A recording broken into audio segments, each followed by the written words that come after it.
We're starting with Poshmark. This is a vintage women's top made with a kind of velvet fabric. A nothing brand after 6. I don't know that that carries much weight. Sold for 15. Buyers on Poshmark pay about $7.50 for priority shipping on top of this list price. This is the first of a big lot of clothing pieces that I got from a Nike outlet store. I actually consider this sourcing purchase kind of a mistake just because the sales velocity has not been nearly as good as I thought it would be. I've been sitting on these for a while now. This one finally did sell. I got these for around $7 each, so a decent margin. We're getting into the kind of seasonality where this kind of clothing will start selling better. I was overly greedy with this piece. I had it listed for around 100 both here and on eBay for a long time, way too long of a time. I bumped the price down to 50 and it flipped fairly quickly. This is a Columbia PFG shirt for women. I got it at the bin, so almost pure profit here. Flipped for 30 bucks. This is slightly out of season. Fishing clothing, which is what this is, that stands for performance fishing gear, will be more in season going into spring and summer. It's a women's vented shirt. This is the kind of PFG piece that you really want to be on the lookout for because this is what people want. And they also especially will be desirous of PFG cargo fishing shorts going into spring and especially summer. The convertible PFG pants, those are the kinds with the zippers on the knees where they can convert from shorts to pants and back. A gratifyingly quick flip on this. These are Levi's 560s, which have declined in popularity just a little bit since I made that big video talking about them on the channel for the first time. Flipped for 35 bucks. I got these for 6 or 7, or was it half off of 7? I think it was half off of 7, so around 3 or 4 bucks at a thrift store fairly recently and flipped within a week for 35. Not what I used to get for 560s, but these are the kinds of flips that my business is built on. This is a pair of Bonobos pants that I think was made, yes, with this fabric Manteco that I looked up, and I think it had some kind of value add. It flipped for 20, so it didn't flip for a whole lot. I don't ask a whole lot when it comes to these small brands. I was happy with this. I don't remember what I paid for it. It was probably around 5 or 6 bucks. A plaid shirt from the brand Faherty, which is an excellent brand. It doesn't fetch really crazy prices, but it's very, very reliable. So 28 bucks on this one. Really excellent margin on this. I got this suit for $2. Many would not consider listing a suit like this for this low of a price. It was listed for 100. I took a best offer on 80. Those are excellent margins. This is from the bins. It's a lightweight acrylic knit cap beanie that weighed essentially nothing, so it was basically free. 9 bucks for it. And it had a flaw. Also got this piece at the bins. It's nothing special. It's a Champion hoodie flip for 15 bucks. And yet another bins find. I would not advocate picking up chaps, anything, if you didn't find it at the bins. But this was kind of a navy blue plaid houndstooth pattern wool sport coat / jacket that had the faux leather elbow patches. It flipped for 25. This is an older piece, as you can tell. Just like the starter jacket, it has the old wooden background, so this was in the store for too long. Finally flipped for 22 bucks. I don't know why it took so long to sell. Oak Hill is actually a very good brand. Yet another bins find. Under Armour, excellent to pick up at the bins. Not so excellent necessarily to pick up at full retail thrift prices, especially if your prices are like mine, living in San Diego. This would have probably cost $7 to $10 at my Goodwills. But picking it up, it's a lightweight waffle knit activewear sweater that weighs basically nothing. So again, basically pure profit here. Same story here. If I paid full retail thrift prices for this, I would make no money at all. But because I paid very little for it, excuse me, I probably pocketed maybe 5 bucks. To me, it's worth the labor. Opinions vary. Stone is a local brewery, local to San Diego. It's out in Escondido and used to be much more popular than it is now. It was one of the early forebears of the craft beer movement, that whole thing. And the popularity has waned a little bit over the years. It still is in okay demand. This was a really special flip. This is a collaboration between Adidas and Jeremy Scott. Jeremy Scott is a clothing designer, a high fashion designer that makes these, in my opinion, horribly tacky clothing and shoe things. Really brightly, gaudily colored and very, very popular. I paid up for this because I knew what I had in my hand. I paid 65 bucks for it. It was not live for more than a week before it sold at full asking price of 300 bucks. I thought I was going to end up flipping it for between 150 and 200 and just maybe doubling my money, but I ended up pocketing quite a lot off of this. So the more specialist knowledge that you have when it comes to clothing, even if it's stuff that you don't care about, as I don't really care about high fashion, the more that knowledge will pay off. That's very valuable stuff to know. And that's the kind of thing that you can learn just through active research as opposed to trial and error, just finding it in the wild. So even if it feels like submerging your brain in toxic waste in the way that it does for me, looking at high fashion, learning about high fashion, learning about these expensive boutique brands, watching fashion YouTube, which is, I think, something that not that many resellers do, which is, I think, a mistake, and always something that I think I should do more of. I might make videos about that in the future, but any knowledge that you can avail yourself of like this potentially will pay off in a big way. Here's a cool little niche that I have stumbled upon. Trader Joe's clothing actually does quite well. I found a few Trader Joe's pieces at the bins. They sell almost right away as soon as I list them. They don't sell for a whole lot, obviously, but 10 bucks, decent for a t-shirt. This is a Theory polo shirt. Theory does both men's and women's clothing.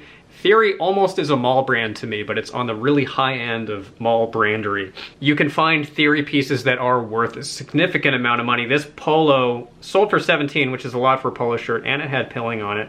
Just decent bread and butter brand. Very important brand for you to know, especially going into spring and summer again. Chubbies makes way, way, way too expensive swimwear for men. I don't think they do any women's clothing. I could be wrong, but that's definitely not how it's marketed. This is very kind of frat guy type clothing, and it sells for excellent money. These sold for 38 bucks. I had a ton of lowball offers. I know Poshmark gets a bad rap for being the home of lowballers.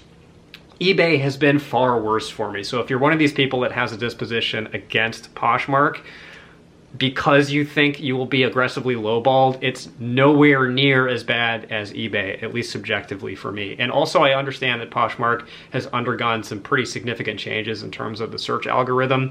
People are complaining about it, probably for good reason. They probably are justified in those complaints. It has not really negatively affected my rate of sale on the platform. These may have actually been in the previous What Sold video, but it bears repeating. Prana pants, long pants, are excellent pickups. So are shorts, and the power balance between those two is going to shift a little bit going into warm weather. Shorts will be more popular than pants. I will still always pick both of them up whenever I find them. Tops you have to be more circumspect with, but pants, shorts from Prana, always great, doesn't matter, men or women. A Travis Matthew hoodie over on eBay that actually sold over the course of shooting this video, sold for 35 bucks. Someone sent me an offer for 30. It was priced at 40. I countered with 35. They accepted. Travis Matthew outerwear tends to fetch some pretty good money. The polo shirts you have to be a little careful with just because they're oversaturated. They're obviously the most common, or maybe not obvious, but they are the most common article of clothing on offer from Travis Matthew because it's a golf brand. Point there being, there are a ton on the market, so the prices can be a little bit depressed. At this point, I typically just run on brand knowledge when it comes to sourcing clothing. I don't really trust my eye as much as I used to. And I don't guess so much when it comes to sourcing when I'm shopping the retail thrifts, the full price thrifts. If you're buying stuff for $2 or less, who cares? But if you're buying stuff like this for over $7, $8, then you have to be kind of smart or have a really good reason, at least to my mind, to pick something up. This is one of those instances where I did go with my gut because it was alpaca fur. It was a knit, 80% baby alpaca, 20% wool blend sweater. Alpaca is generally a very valuable fabric, and this is definitely on the lower end of what I would advocate pricing it. I just wanted to move it quickly because, I don't know, just because I wanted to. So probably could have sat on it for longer and gotten 30 at least, probably, you know, in the 35 range, but I was just in a good mood, I guess. If you don't have the brand knowledge, I recommend downloading the Menswear Manifesto. It's my 330 clothing brand Bolo list that's available on a donation basis, which translates to free if you would like it to. So figure out what you think it's worth, pay me that for it. It's every single brand broken down by sell-through rate and broken down by category. So if the Travis Matthews stuff was Latin to you, or if that was new info, I have a breakdown like that for every single brand pretty much in the whole manifesto, plus my notes subjectively about what to look for, what to avoid. A pretty strong illustration of why Carhartt is such a good brand. This sold for 13 bucks, full asking price, as just a basic t-shirt covered in discolorations, fading spots. The material tag was illegible and there were holes in it, a lot of holes, still flipped. I don't know why, if somebody wanted a work shirt, if they just wanted that logo on the chest. There's all kinds of people that wear a Carhartt. It has one of the broadest appeals of any clothing brands. It's worn by pretty much everybody. Another pair of jeans that I got for $3 to $4. They're vintage. They had some fading lines. They were reasonably priced and they were a quick flip. Had these been 100% cotton and made in USA, I definitely would not have sold them for $27. This one pleased me. I got this for 20 bucks from an old contact. I bought some 560s and some other vintage Levi's jeans from him way back when. I actually made a video that was fairly popular about those jeans that I bought from him, like the jeans that sell on eBay or whatever. He texted me out of nowhere saying that he needed to get rid of a few more things. So I bought this from him for 20 bucks plus a vintage Letterman jacket that I still have to list. And this sold really quickly for 65 bucks. I've talked about trucker jackets before, especially Levi's trucker jackets that are vintage like this one is, especially in a good size. Those are always going to be a hot ticket item. Everlane is another kind of really high-end mid-tier brand, like Theory, like Vince, like John Varvatos, that I just do really well with, especially in jeans. This validates an instinct that I had from a couple of sales in the past, that John Varvatos vests are excellent items to pick up. This is the second time I found a Varvatos new with tags vest. Both times they have flipped almost immediately for really good money. Picked this up for $4 or $5 bucks, and it sold pretty much right away for 68. I had it listed at 90 as kind of a Hail Mary ask. Happy to accept 68, didn't want to risk the haggle, risk losing the potential buyer. I just took their 68 bucks. And you have to be kind of self-aware when it comes to that haggling strategy of when is it appropriate to hold out, when is it not. I made a whole video about this, but the basic premise is if somebody is handing you a $50 bill, it's probably a good idea to take it. Nike Pro has diminished in popularity a little bit, including Nike Pro Combat, which is too bad. It used to be a really easy thing to sell, not so easy anymore. The wait time has definitely extended in the past year or two of selling Nike Pro. Nike Pro is still recommended over vanilla Nike unless, whatever, there are a billion other variables at play. You have to kind of use your judgment. A good rule of thumb with Nike is stepping outside of the purview of kind of the really niched up Nike lines like Nike Pro Combat, or there will be some proprietary fabric that they'll use. You'll see a name on it. You can run searches on eBay for sell-through for those and probably figure out in pretty quick order if it's popular. If you're just looking at standard Nike pieces, if it's really tacky, gaudy, graphic, all over graphic stuff, that tends to be worth a little bit more money. So weird camo patterns or weird geometric patterns, bright colors, stuff like that, that will be the desirable stuff. I don't actually usually bother looking those up. You can look up style codes on Nike pieces just like you can with shoes. It's not as reliable with shoes. Not all the style codes will actually correspond to a proper name for the clothing article, but some of them do. So you can figure out if you can price it up a little bit, if that kind of thing has a market that's specific to it. Hopefully this is making sense. The nutshell is, if it looks dumb and it's really loud and gaudy and horrible, it's probably worth money. Says the guy wearing the weird, tacky, gaudy, geometric shirt, I just realized. Eddie Bauer may not be one of the most desirable outdoors clothing brands, but it is a decent pickup at the bins, and especially when it's something like this. It's a big size, and seasonally it is appropriate. I think I priced this at 28. I probably sent out an offer, somebody accepted it, 25 bucks. Totally happy with that. If you don't know this brand, you should. Taylor Stitch is above that threshold of Theory, Everlane, John Varvatos. It's in the next tier up. I really love this brand. I put it on par with like Buck Mason, just in terms of demand, price, popularity, and kind of the target market as well. One of the tells, interestingly, now that I'm looking at this photo of the tag, is if the clothing is trying to get cute with you like this, oftentimes it can be an indication that it is a brand that people will pay more money for, because most of the mainstream brands are not going to bother marketing to you in this way or trying to twee their way into your wardrobe. But the niche brands, the boutique brands, the kind of more bespoke, handcrafted type of lifestyle brands will do this. Lululemon does it, actually, to some degree. That's kind of the athletic or athleisure wear side of it, is the inspirational quotes that are hidden somewhere, or the, you know, unlock the beast mode within your heart. That kind of stuff will be on the inside of the hem of the t-shirt sometimes, or hidden in the pattern of the clothing.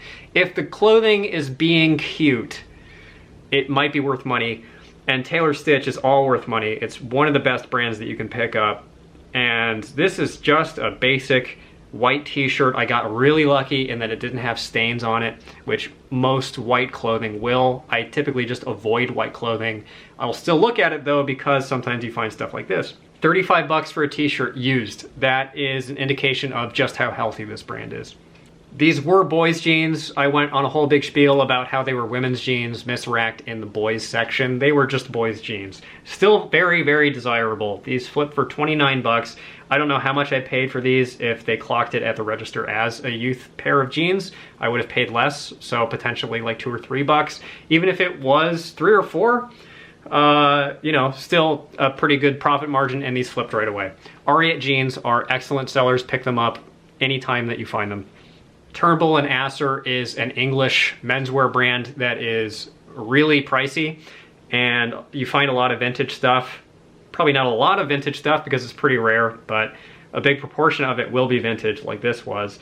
This was covered in nonsense. It had lipstick stains on it. It had streaks and holes. Still flipped for 22 bucks after being listed at 25. That's way, way, way below market. The other comps were like 40, 50 bucks at the bottom of the market for used dress shirts. I typically don't like selling dress shirts for this reason. People wear them into the grave. People really abuse their dress shirts because they get in the habit of wearing them to work or whatever. They just will not carry the same kind of condition for as long as casual shirts, which are on less heavy rotation in men's wardrobes for the most part. That's the impression that I have. Still managed to flip it. I was just trying to make my money back on this because I think I did spend $7 or $8 on it, but it's still flipped, so it's still a good illustration of the strength of the brand. Turnbull and Asser suits can be worth a ton of money. This is a pair of high-waisted wool pants from Lauren Ralph Lauren. Lauren Ralph Lauren will have the grain tag. Most of it will be women's. Not all of it will be women's. There is a minority of it that is for men, which can be confusing. And generally on the lower end of desirability, and Ralph Lauren itself is kind of on the lower end of desirability. That's a whole other can of worms. The can of worms can be opened in the Menswear Manifesto. I have a breakdown of the whole thing. There's like 10 different subcategories of Ralph Lauren that you need to know about, or should know about. But I found it at the bins, put it up for 20 bucks or something, and someone picked it up for $18.50. Yet another bins find, a Mountain Hardwear beanie that had a thermal lining in it. These are in way over 100% demand. That demand may not carry over into spring and summer, but I hit the timing just right. These sold for full asking price of 17 bucks. I was happy just to take them at that price, especially because there was some wear on that logo there. Got these for $1. I stay away from Hagar, even if I can get it really cheap used. I just don't like selling it. The really undesirable brands, which I consider Hagar among, if you can find it new with tags and if you can find it really cheap, there is an opportunity for profit there. Lots of people still buy these brands. The margins just aren't going to be there if you're buying them used, potentially. REI has been doing quite well for me. This is a pair of long REI pants. Are they convertible? Yes, they are. That's what I was talking about earlier in the video. You can zip the legs off below the knees or at the knees and they become shorts. This seems like a decent brand, found it at the bins, just looked like the kind of thing that might be a boutique brand, so I picked it up and flipped it for $12, had pilling on it, why not? I sell books as well. I like to sell genre books. I like to sell novel tie-ins to like known genre franchises like Dungeons and Dragons, Magic the Gathering, and etc. Role-playing game books are a great niche. You don't find them all that much. People don't donate them that much. But I found a big fat stack of them at a out-of-town thrift store, and this lot of Robotech RPG manuals sold for 85 bucks. I've probably had around $8 to $10 into this. I have just run out of storage space on my phone for these screen recordings, so that will be the end of the video. I hope that this helped. If you want more guidance, the Menswear Manifesto, people seem to like it a whole lot, and you can try it and then pay me later if that's what you prefer to do. The link is in the description, and thanks for watching.